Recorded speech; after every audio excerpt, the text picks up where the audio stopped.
कानून और न्याय व्यवस्था के लिए देश में न्यायालय है, लेकिन लगता है रसूख के आगे अब कोर्ट के आदेश भी बोने हो गए हैं और लगातार आदेश की अवहेलना हो रही है। उदयपुर शहर से सटे लोयरा ग्राम पंचायत में 50 बीघा में बेशकीमती जमीन पर काफी समय पहले श्रुति सिंथेटिक्स नाम से कंपनी संचालित होती थी, जिसमें आईडीबीआई और आईएफसीआई बैंक से लोन लिया था। लेकिन 2005 तक लोन की किस्तें नहीं चुकाने पर बैंक ने जमीन को अपने अधिकार में लेकर नीलामी कर दी। नीलामी में अहमदाबाद की कंपनी वीएल इंटेक्स ने भी हिस्सा लिया और 13 करोड़ 80 लाख रुपए में कंपनी की जमीन और मशीनरी खरीद ली, जिस पर वीएल इंटेक्स ने करीब 10 करोड़ रुपए बैंक को दिए और शेष राशि श्रुति सिंथेटिक्स के मालिकों के खाते में जमा करवा दी और फिर श्रुति सिंथेटिक्स की जमीन पर उसका मालिकाना हक हो गया। लेकिन करीब 2 साल पहले कुछ असामाजिक तत्वों ने इस जमीन पर कब्जा करने की नीयत से तोड़फोड़ की, जिसके बाद वीएल इंटेक्स के मालिक भारत मालानी ने उदयपुर आकर अम्बा माता थाने में बाबूलाल जहांगीर सहित अन्य लोगों के खिलाफ नामजद रिपोर्ट दर्ज करवाई।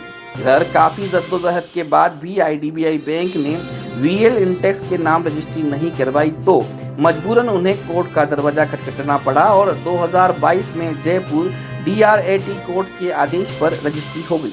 लेकिन ऐसा क्या हुआ कि डीआरएटी कोर्ट ने अपने अधिकार क्षेत्र से बाहर जाकर रजिस्ट्री को फिर से खारिज करने के आदेश दे दिए, जिसको लेकर वीएल इंटेक्स कंपनी ने दिल्ली की सुप्रीम डीआरएटी कोर्ट में वाद प्रस्तुत किया, जिस पर दिल्ली डीआरएटी कोर्ट ने तुरंत संज्ञान लेते हुए 25 अप्रैल 2023 से 29 मई 2023 तक जमीन को यथावत रखने के आदेश दिए। साथ ही कोर्ट कमिश्नर की भी नियुक्ति कर दी। इस मामले की पड़ताल करने जब उदयपुर न्यूज की टीम लोयरा स्थित वीएल इंटेक्स पहुंची तो वहां श्रुति सिंथेटिक्स का बोर्ड लगा हुआ था और माहौल भी कुछ अलग ही दिखा। मुख्य दरवाजा बंद था और जब टीम ने अंदर देखा तो धड़ल्ले से निर्माण हो रहा था। कुछ असामाजिक तत्वों के साथ हथियारबंद गार्ड लगातार गश्त कर रहे थे। कुछ जगह ट्रैक्टर की मदद से जमीन को समतल भी किया जा रहा था। इस मामले को लेकर उदयपुर न्यूज सहयोगी मयूर जोशी अहमदाबाद स्थित वीएल इंटेक्स के ऑफिस पहुंचे और मालिक भारत मालानी से मिले तो उन्होंने क्या कुछ कहा, आप भी सुन लीजिए। सर, ये श्रुति सिंथेटिक्स नाम की जो फैक्ट्री थी जिसको आपने परचेज करा था और अभी हाल ही में कुछ दिनों पूर्व से उसमें कोई कोर्ट का स्टे भी चल रहा है, इस विषय में क्या कहना चाहेंगे आप? 2005 से लेके अभी तक उस पर मालिकाना हक मेरा है और कुछ असामाजिक तत्वों ने वहाँ के मारपीट की थी तो उसके लिए एफआईआर की हुई है, इसलिए कोर्ट का मामला चल रहा है और उस पर स्टे है जी। तो स्टे के बावजूद कोई भी व्यक्ति वहाँ काम चला सकता है? क्या आपने चला रखा है क्या वहाँ काम? मैं कर ही नहीं सकता, कोर्ट का स्टे है। अगर ये बात सही है तो मैं चलता हूँ आपके साथ उदयपुर।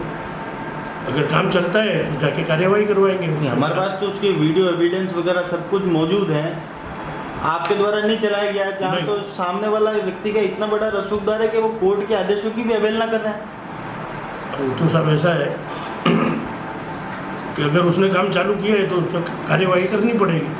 आप मेरे को वीडियो फुटेज दीजिए, मैं आपके साथ चलता हूँ, वहाँ अपन एफआईआर करवा देते हैं। ठीक, धन्यवाद। तो सुना आपने क्या कुछ कहना था वीएल इंटेक्स के मालिक भारत मालानी का।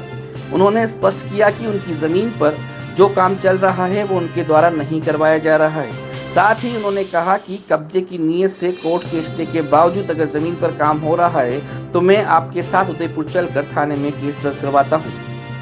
अब देखना दिलचस्प होगा कि अगर वीएल इंटेक्स की तरफ से किसी प्रकार का निर्माण कार्य नहीं किया जा रहा है तो इस जमीन पर आखिर कौन इतना बड़ा रसूखदार निर्माण करा रहा है जो कोर्ट के आदेश को भी नहीं मानता है, जबकि इस भूमि पर दिल्ली की डीआरएटी कोर्ट ने कमिश्नर नियुक्त कर स्टे दिया हुआ है।